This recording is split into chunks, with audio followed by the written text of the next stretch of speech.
Assalamualaikum warahmatullahi wabarakatuh.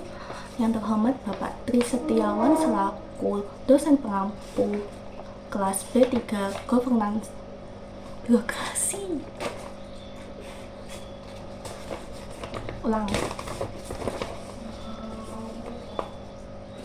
Assalamualaikum warahmatullahi wabarakatuh. Yang terhormat Bapak Tri Setiawan selaku dosen pengampu kelas B3 Birokrasi dan Governance Digital. Sebelumnya perkenalkan, nama saya Hanesha Wisabaningrum dengan NIM 22091020115. Di sini saya akan menjelaskan mengenai salah satu contoh organisasi hybrid atau quasi government dan yang saya ambil adalah Perum Bulog. Bulog merupakan perusahaan umum milik negara yang bergerak di bidang logistik pangan. Ruang lingkup bisnis perusahaan ini meliputi usaha logistik atau pergudangan, survei dan pemberantasan hama, penyediaan karung plastik, usaha angkutan, perdagangan komoditas pangan, dan usaha eceran. Sebagai perusahaan yang tetap mengemban tugas publik dari pemerintah, Bulog tetap melakukan kegiatan menjaga harga pasar pembelian untuk gabah, stabilisasi harga khususnya harga pokok, menyalurkan beras untuk bantuan sosial, dan pengelolaan stok pangan. Perum Bulog menjadi bagian dari Badan Usaha Milik Negara atau BUMN resmi didirikan pada tanggal 21 Januari 2003. Pendirian dari Perum Bulog didasarkan dari Peraturan Pemerintah Nomor 7 Tahun 2003 tentang pendirian perusahaan umum atau Perum Bulog, yang kemudian diubah dengan Peraturan Pemerintah Nomor 61 Tahun 2003 tentang perubahan atas Peraturan Pemerintah Nomor 7 Tahun 2003 tentang pendirian perusahaan umum atau Perum Bulog. Peraturan ini merupakan anggaran dasar Perum Bulog yang diubah menjadi PP Nomor 13 Tahun 2016 tentang Perum Bulog.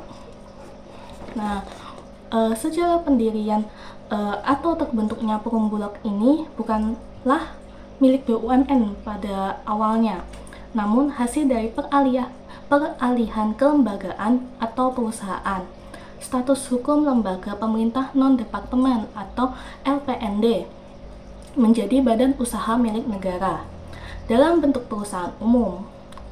Dalam Perum Bulog memiliki misi, yaitu ada 4, yaitu pertama, menjalankan usaha logistik pangan pokok dengan mengutamakan layanan kepada masyarakat. 2, melaksanakan praktik manajemen unggul dengan dukungan sumber daya manusia yang profesional, teknologi yang terdepan, dan sistem yang terintegrasi.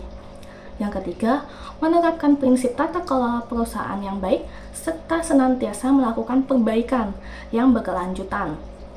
4, menjamin ketersediaan, keterjangkauan, dan stabilitas komoditas pangan pokok. Nilai-nilai yang dipegang oleh Perum Bulog ini dalam menjalankan kegiatan usahanya antara lain yaitu amanah, kompeten, harmonis, loyal, adaptif, dan kolaboratif. Sebelum masuk ke pembahasan yang lebih dalam, saya akan menjelaskan mengenai quasi government. Pada awalnya, organisasi terbagi menjadi 2, yaitu organisasi publik dan organisasi swasta atau privat, di mana dalam karakteristiknya ini sangat berbeda. Seperti pada organisasi publik yang dimiliki secara publik, didanai oleh publik dan dikontrol oleh pemerintah. Sedangkan organisasi swasta dimiliki secara perorangan, didanai dari kas privat, dan dikontrol dengan kekuatan pasar. Oke, seiring perkembangan zaman dan tuntutan dalam standar pelayanan publik juga bertambah, membuat munculnya hybrid organization dalam menjawab kelemahan praktek klasik dalam urusan publik. Contohnya itu seperti banyaknya tahapan dan tidak efisien. Sehingga bisa diartikan quasi government adalah organisasi yang dijalankan sebagian oleh pemerintah dan sebagian oleh swasta.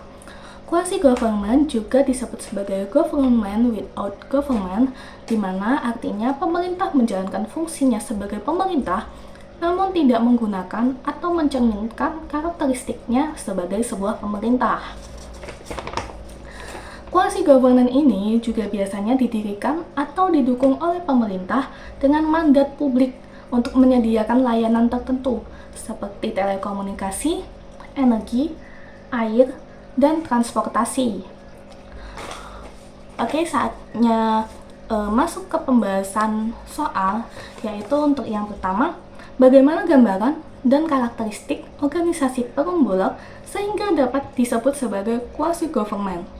Nah, Perum Bulog ini bisa dikatakan sebagai quasi-government karena memiliki karakteristik badan usaha milik negara dalam bidang logistik, pangan, dan memiliki tanggung jawab publik dalam menjaga harga dasar pembelian, stabilisasi harga khususnya harga pokok, serta pengelolaan stok pangan, terlebih lagi di komoditas beras.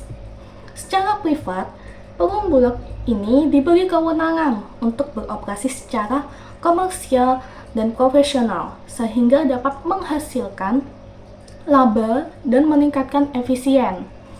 Dana yang didapatkan bersumber dari pemerintah, pasar, dan lain-lain sehingga tidak bergantung kepada anggaran dari negara. Dalam struktur organisasinya, Perum Bulog memiliki dewan direksi yang bertanggung jawab atas perumusan, penyusunan, dan penetapan kebijakan dan strategi perusahaan serta mengawasi kinerja perusahaan. Untuk soal kedua, yaitu sebagai uraikan urusan publik yang diselenggarakan oleh Perum Bulog. Perlu diketahui, Perum Bulog melaksanakan beberapa urusan pelayanan publik seperti pengadaan dalam negeri dan luar negeri, serta pengelolaan dan perawatan persediaan pangan, khususnya beras, untuk memenuhi kebutuhan masyarakat dan cadangan pemerintah. Menganalisa harga dan pasar, penyaluran, serta angkutan pangan untuk menjaga harga pangan dan ketersediaan pangan di seluruh Indonesia. Selanjutnya, ada penyaluran beras untuk bantuan sosial atau bansos, seperti program Keluarga Harapan atau PKH, bantuan pangan non-tunai atau BPNT, bantuan sosial tunai atau BST, dan lain-lain untuk membantu masyarakat miskin dan rentan miskin. Selanjutnya juga ada pengelolaan stok pangan untuk mengantisipasi kondisi darurat, bencana, atau krisis pangan, serta menjaga kedaulatan pangan nasional. Oke, untuk pertanyaan terakhir yaitu, jelaskan permasalahan yang akan muncul jika Perum Bulog tidak dibentuk. Pastinya banyak permasalahan yang akan muncul seperti ketersediaan distribusi dan stabilisasi harga pangan, khususnya beras, itu akan terganggu karena tidak ada lembaga yang bertanggung jawab untuk mengelola hal tersebut. Hal ini akan berdampak pada ketahanan pangan dan kesejahteraan masyarakat.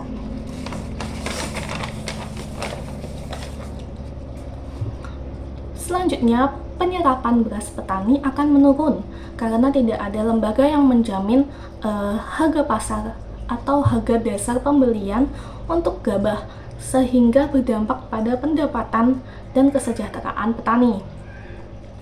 Selanjutnya, bantuan sosial berupa beras untuk masyarakat miskin dan rentan miskin akan terhenti dan berdampak pada pemenuhan hak dasar dan perlindungan sosial bagi masyarakat. Dan terakhir, kesiapsiagaan dan penanggulangan bencana atau krisis pangan akan terhambat karena tidak ada lembaga yang memiliki stok pangan cadangan. Hal ini berdampak pada kedaulatan pangan dan keamanan nasional.